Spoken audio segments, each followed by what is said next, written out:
Satu, dua, tiga. Halo guys. Oke, di sini kita akan latar biasa aja melaksanakan tugas. Tapi gimana kita podcast, ini? karena ini tugas daripada Kita kan mau kuliah baca ya. filsafat Kursi aja. dakwah. Masalahnya Mana baca ini. teori-teori yang kami bahas di sini ada 4 poin. Apa sudah? Ini nggak apa. Potong set potong nanti poinnya. poinnya ada mana ya, tentang hakikat komunikasi dalam perspektif. Ngomong sah poinnya. Aku Ya. nah langsung ini Iya. nanti potong aja. Iya. Oke, nah di sini kita akan membahas 4 poin. Yang pertama itu ada hakikat komunikasi dalam perspektif filosofis. Nah, yang kedua itu ada bahasa, simbol, dan makna dalam dakwah. Yang ketiga itu ada rasionalitas dan persuasi. Dan yang terakhir, yang keempat itu ada retorika dakwah dan etika Nanti komunikasi. dikat aja Pak. Seperti yang sudah teman-teman dengar tadi dari 4 poin tersebut itu adalah poin-poin yang cukup menarik yang akan kami bahas di sini. Benar banget. Iya. Ntar dulu aku Oke, jadi coba-coba ya. mungkin kami akan fokus ke pembahasan yang pertama dulu sih tadi itu. Santai. Kalau boleh tahu jadi pembahasan yang pertama jadi apa ya? Pertama seru soal Islam yang tepat iman. Oke, mungkin di sini kita akan Saya Vira dan tentu saja saya cari di sini ada lebih dalam lagi tentang hakikat dan komunikasi yang akan kita materi ini siapa itu? Itu dari saya, Odwin. Oke, dari Kak Nisa. Silakan. Apa sih yang Kak Nisa ketahui tentang tema kita kali ini ada hakikat dan komunikasi gitu?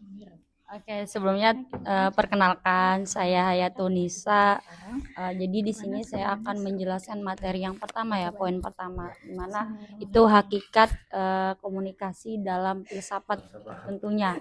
Sebelum kita menjelaskan lebih dalam hakikat itu apa, berarti aku mau ngejelaskan dulu hakikat itu apa gitu. Hakikat itu artinya inti atau dasar.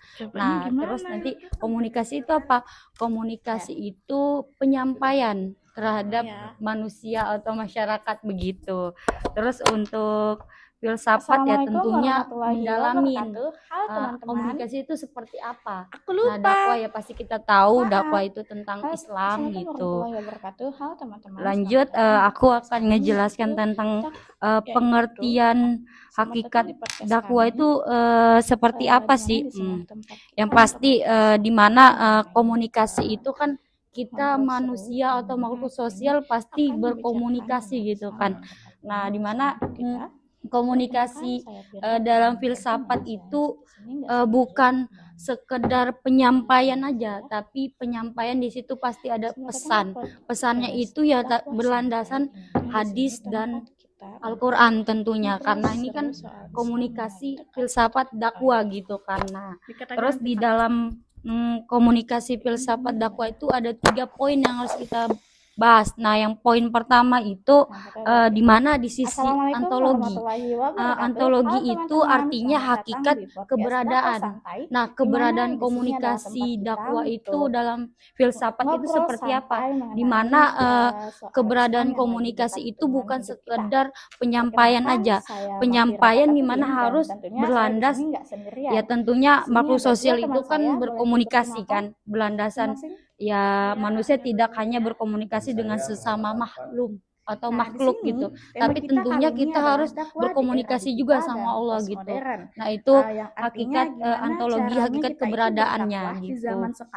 Lanjut yang kedua, di mana di sisi epistemologinya, sumber. Nah, yang tadi aku bilang komunikasi dakwah itu bukan sekedar omong-omong gitu, tapi tetap harus berlandaskan hadis. Terus nanti ada di dalam Al-Quran seperti apa, di dalam hadis itu kan nanti ada lagi fikih-fikihnya begitu. Nah, itu berlandasan epistemologinya.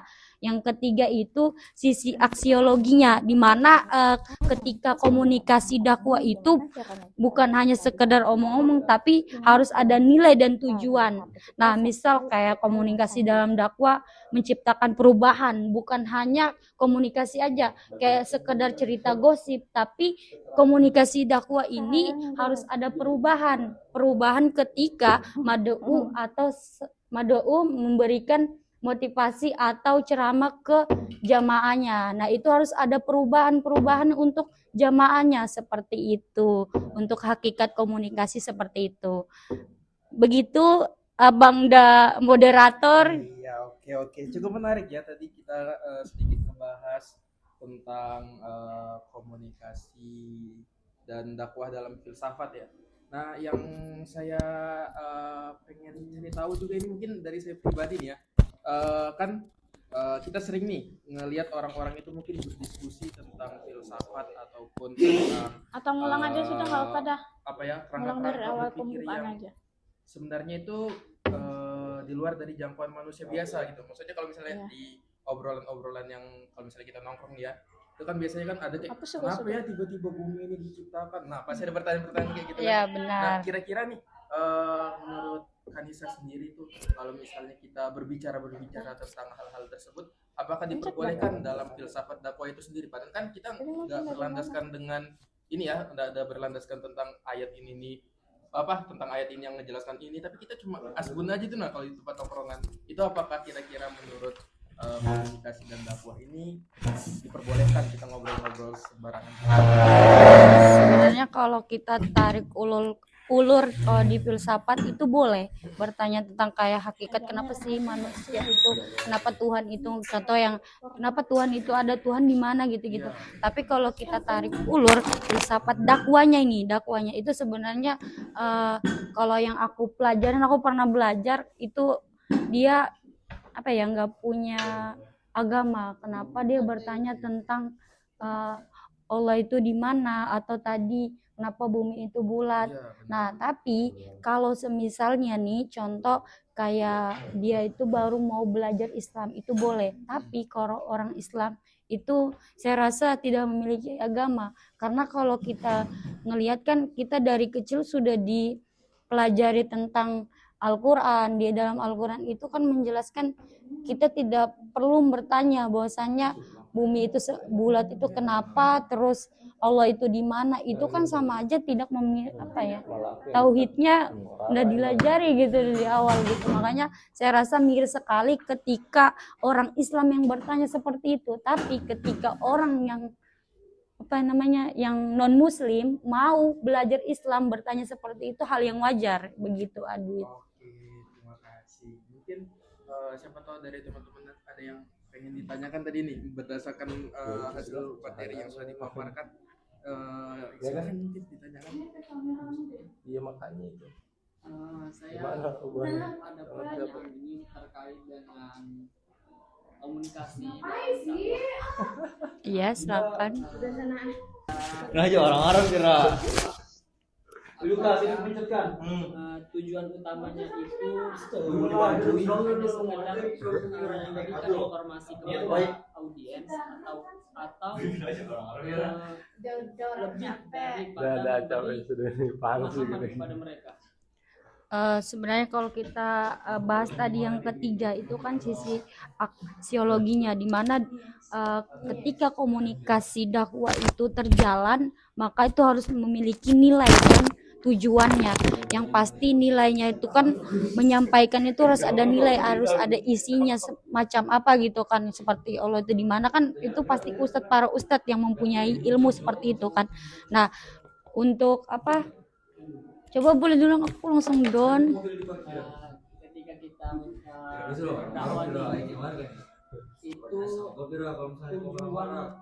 tujuan daripada komunikasi itu apakah komunikasi dakwah ya, tujuannya itu apakah hanya matikan aja dulu, Pak. Informasi kepada kepada para madu, ataukah lebih daripada itu, semisal memberi pemahaman lebih lah melalui komunikasi dakwah itu. Oh, jadi itu yang pembahasan ketiga tadi, di mana sisi aksiologi. Nah, aksiologi itu artinya itu ketika berkomunikasi itu harus ada nilai dan tujuannya. Nah, yang tadi yang ditanyakan tujuannya ya.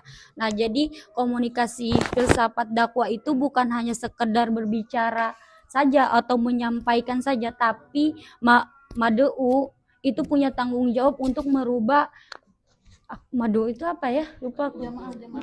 Salah harusnya dai itu harus punya tanggung jawab untuk merubah madaunya gitu. Nah, itu sebenarnya bukan hanya sekedar penyampaian saja, tetapi seorang dai harus bisa merubah seorang madaunya begitu. Itu ada nilai dan tujuannya. Kayak kami salah sorry ya. Yang mati kami yang Oke, cukup menarik ya. Bira ketawa lah. Bira. Kalau misalnya ada pertanyaan lagi, kita lanjut nih. Lanjut aja dulu ya, karena kan masih panjang juga nih materi yang bakal kita sampaikan di sini. Selanjutnya Coba ketawa sedikit ya baru Boleh silakan. balikin nih cok itu. Kenapa nih? sedikit yang satu lagi saya tahu dipakai tuh. tentang bahasa, simbol, dan juga makna dalam dakwah. Ini dari dari perspektif filsafat dakwah.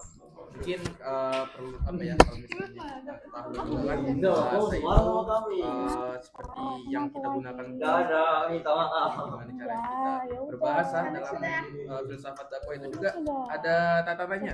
Kalau misalnya dibahas secara filosofis, bahasa itu seperti rangka keberadaan. Di dalam dakwah sendiri itu bahasa bukan sekedar alat atau penyampaian saja, tapi juga sebagai cermin dari pemikiran dan penghormatan kepada mad'u sendiri itu para jamaah. Jadi mungkin dai itu kan dia perlu belajar juga kan bahasa, gimana cara menyampaikan pesan kepada mad'unya supaya pesan yang apa yang dia maksud ini pesannya ini tersampaikan sama mad'unya. Karena kan kalau misalnya kita nyampaikan kayak gini, bisa jadi orang si A ini nyampainya agak lain ini, bisa jadi yang B ini nyampainya juga agak lain. Jadi mungkin di sini di filsafat dakwah ini bahasa itu cukup penting untuk bisa mempengaruhi sesama atau individu lainnya. Dan juga di sini kan kita bakal ngebahas juga tentang aspek teologis, yang dimana aspek teologis itu dalam filsafat dakwah adalah bahasa harus memiliki daripada standar etis yang tinggi. Kalau misalnya di filsafat dakwah itu sendiri itu ada 3, itu tentang kaulan baligo, itu daripada kata-kata yang membekas pada jiwa. Seterusnya yaitu ada kaulan layyina, itu seperti kata-kata yang lemah, lembut, persuasif.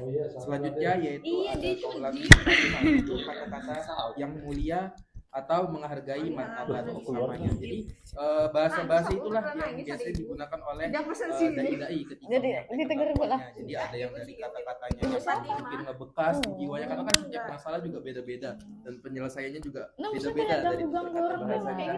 Ada bahasanya yang mungkin kalau misalnya kita lihat dari dai-dai, contohnya sendiri itu kan dia menggunakan bahasa yang keras supaya ya memang tersadarkan orang ini. Kalau misalnya semua tuh ada di dia apa aspek teori yang disampaikan ini dari kelasku tuh yang muncul yang suka ganggu aku tuh Rijal, Fauji gitu doang. Tapi di kelas kalian tuh betul-betul rame banget, kayak rame banget pembulinya kan. Muzamil, Al-Fatur tuh Darius, terus apa lagi? Oh Yazid juga tuh, Yazid juga serangan aku tuh, Yazid terus tuh. Filsafat dakwah itu sebenarnya simbol-simbol yang ada di materi saya yang akan saya jelaskan ini, dia lebih keislaman. Parah banget. Kayak anjay, kalian tahan betul sama manusia-manusia ini udah 2,5 tahun. Ya Allah, ya Allah. Kalau di kelas kan paling 3 orang yang ganggu aku ya. Ya udahlah. Tapi di kelas kalian sumpah kayak bisa dibilang setengahnya lah. Setengah dari kalian ya penglihatan orang lain. Orang lain kalau misalnya coba mungkin teman-teman bisa ngebedakan. Makanya aku bilang ini emang orangnya kayak gini tuh gimana dah. Biasa aja kayak ya celana lepis. Paling di kelasmu yang Hani aja yang beda diganggu penyampaiannya gitu kan. dengan yang mungkin yang bersorban, lebih pakai sorban. Contohnya kayak pro sendiri. Iya. Ya kan? Banyak kan yang percaya itu kan, ya memang looknya itu tuh bisa diterima sama orang. Ada aja yang bisa sebenarnya penyampaian penyampaiannya itu di luar nalar, benar sekali. Tunggu aja komat nanti. Itu untuk simbol itu sendiri. Kalau untuk ikonik di setiap individu, Tunggu komat aja. setiap individu dai.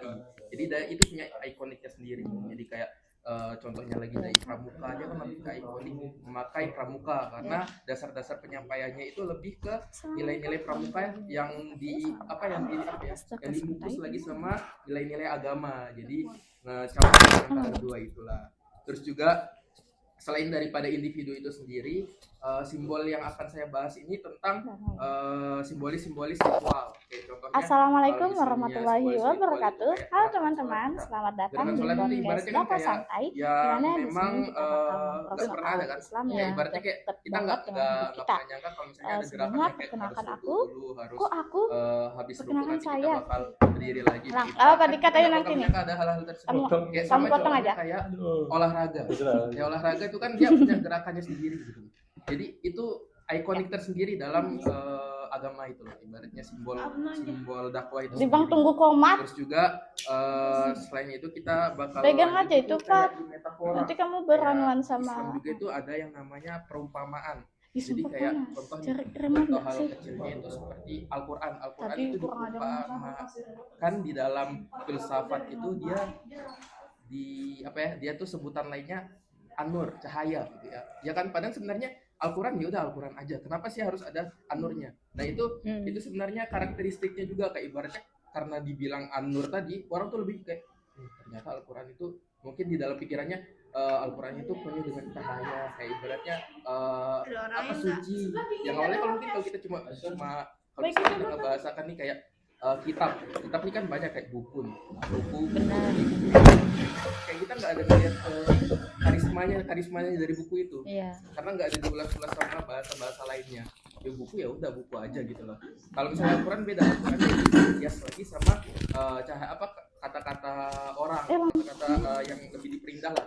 Nah dengan kata-kata An-Nur, cahaya lah, diibaratkan sama kayak yang lainnya. Itu kayak kegelapan itu kan, kegelapan sendiri juga punya karakteristiknya. Kalau di Islam sendiri, di dakwah itu sendiri dia dibahasakan tentang zulumat.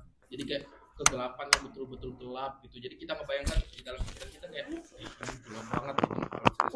Coba kita pakai itu tapi nggak ada laptop. Selain daripada yang sudah saya bahas sebelumnya, kita sudah ngebahas tentang bahasa, simbol. Selanjutnya yaitu kita mungkin membahas tentang makna dalam dakwah itu sendiri. Nah, makna dalam dakwah itu sendiri bertujuan akhir dari proses penggunaan bahasa dan simbol tadi yang sudah sebelumnya saya jelaskan. Nah, di dalam filsafat dakwah itu makna tidak bersifat statis, melainkan hasil daripada interaksi antara dua komunikasi, kayak contohnya antara dai sama mad'u. Nah itu kalau misalnya makna dalam dakwah itu sendiri, dakwah itu penyampaian yang bertujuan untuk ngebekaskan kayak ibaratnya kayak ngingatin gitu, supaya dia tuh betul-betul ngebekas. Kalau misalnya ada kan ya ibaratnya tuh nggak kita pungkiri bahwasanya kita tuh juga pernah yang ngebelok jalannya. Kita mungkin pernah yang lagi malas-malasan sholat. Nah gunanya dakwah ini dia tuh mengingatkan. Ya, betul, supaya kita jalan lagi ke arah yang benar. Makna dalam dakwah itu sendiri. Nah mungkin itu deh yang saya jelaskan daripada ketiga yang saya sampaikan sendiri. Coba tuh dari teman-teman ini. Boleh saya Bang Adwit, jadi yang saya tanyakan tentang bahasa. Jadi kan ada 3 bahasa yang dijelaskan Quran dan kitab suci. Kalau kita berbicara terkait retorika, ada tiga pilar retorika Aristoteles yang harus kita perhatikan. Dan coba kita gabungkan dengan dakwah. Yang pertama itu ada etos, yang kedua itu ada pathos, dan yang ketiga itu ada logos. Nah, etos itu adalah kredibilitas. Jadi seorang dai itu ketika dia menyampaikan pesan dakwah, seperti ketika dia mengajak seseorang itu melaksanakan sholat, dirinya terlebih dahulu harus sholat. Jangan sampai ketika dia menyerukan perintah sholat, dia sendiri tidak melaksanakannya. Nah, itu yang pertama. Ya, Dan yang kedua itu ada kan, bagi patos. perempuan Patos gitu, itu bukan sekedar adalah menutup emosi. aurat aja, karena Jadi di seorang era dai itu sekarang, harus bisa jilbab tuh eh, bisa dipakai mengetahui gini doang, suasana kan. hati Habis itu para diginiin audiensnya. doang, gitu.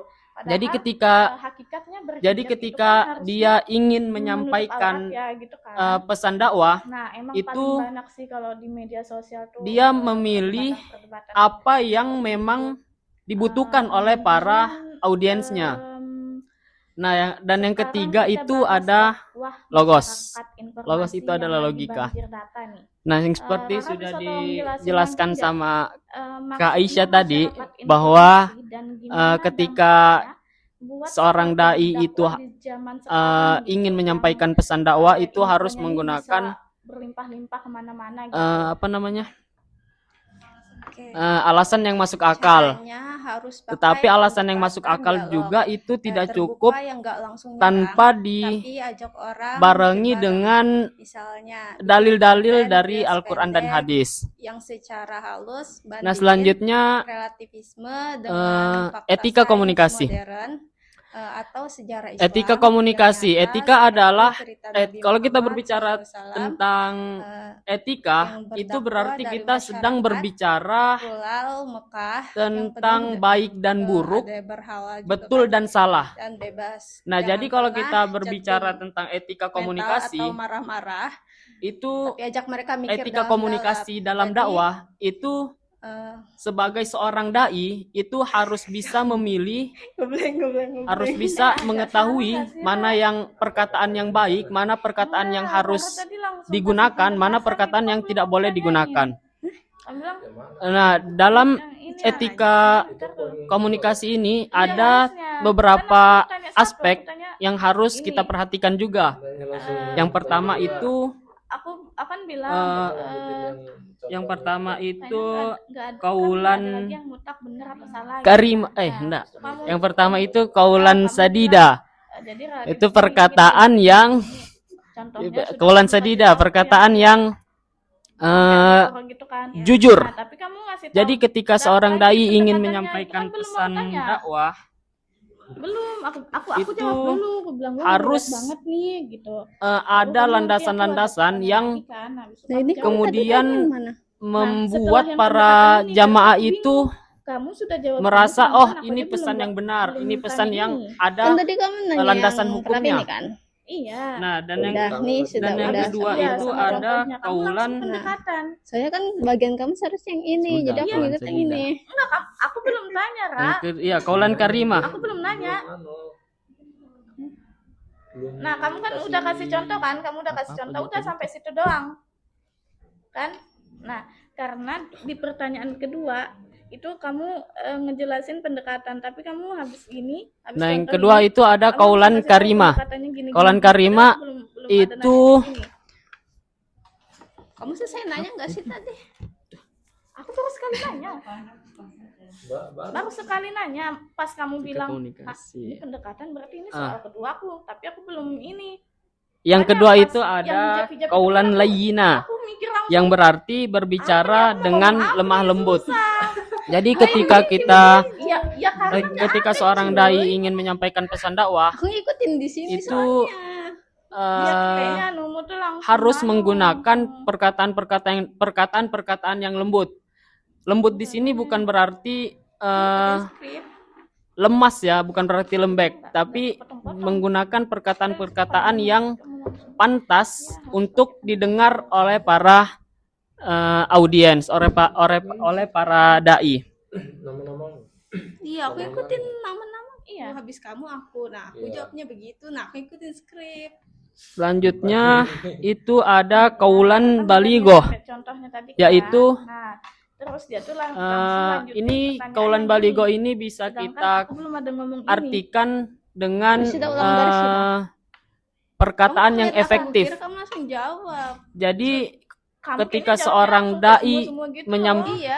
ingin Nggak menyampaikan bisa, pesan karena dakwah, aku harus ada anu dia lagi. harus Iya, harus menyampaikan ada dengan Harus jelas ada feedback sama dan satu tidak yang terbelit-belit, masa satu pertanyaan agar kamu semuanya jawab langsung. tidak terputar-putar, agar para audiens ini agar para audiens ini itu langsung dapat mengetahui inti daripada pesan yang disampaikan.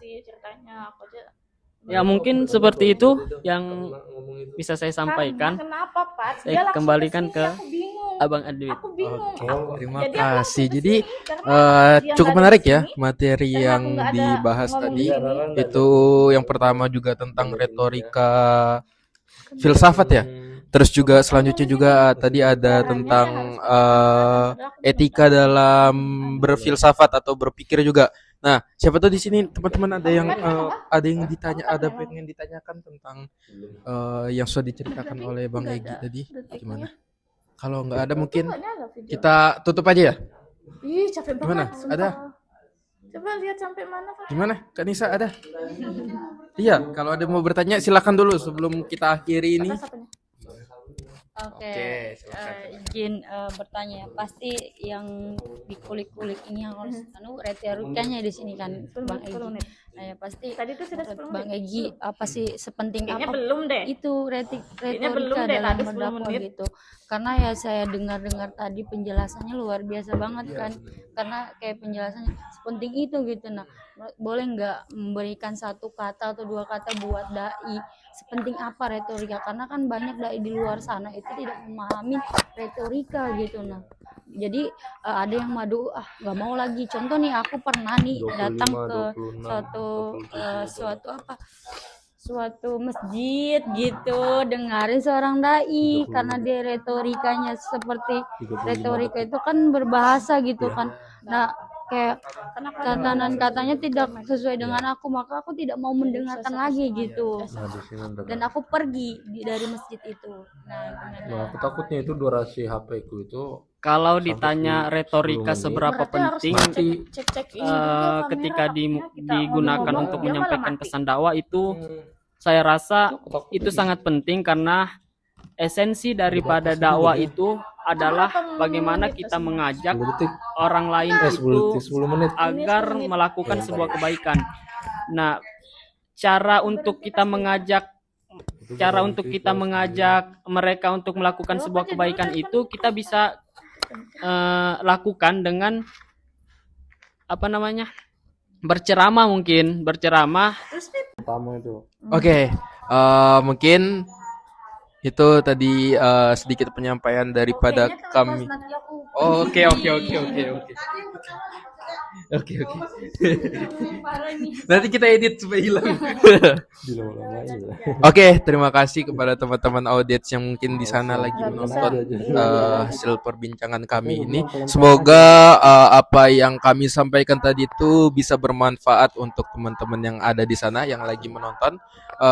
Saya pribadi dan teman-teman di sini yang ada di sini, kami mohon maaf jikalau dalam penyampaian kami mungkin ada yang kurang akurat atau ada salah kata dalam penyampaian kami. Wabillahi taufiq wal hidayah. Kami dari kelompok berapa tadi? Kelompok 2 tentang judul apa? Hakikat dan komunikasi dalam filsafat dakwah. Terima kasih, mungkin itu gambaran besar dari kami. Wabillahi taufiq wal hidayah. Wassalamualaikum warahmatullahi wabarakatuh. Yang tentang jilbab itu bilang tadi. Iya, yang spontan banget itu. Ya. Malam ya aku edit. Oke, terima kasih untuk teman-teman yang sudah ada di sini menyampaikan daripada isi materi yang cukup penting dan cukup relevan lah untuk kita kulik-kulik bareng. Jadi di sini juga saya mungkin sedikit menyimpulkan daripada materi yang sebelumnya sudah disampaikan oleh Bang Regipan ini, yaitu yang dimana retorika itu adalah seni dalam berbahasa. Supaya orang tuh mau melakukan apa yang kita bicarakan gitu. Nah, terus juga untuk etika dalam berdakwah itu sendiri juga, kalau yang mungkin tadi saya sedikit simpulkan itu mengenai daripada apa yang diperbolehkan dan yang tidak diperbolehkan dalam penyampaian. Jadi itu sendiri mungkin teman-teman audiens yang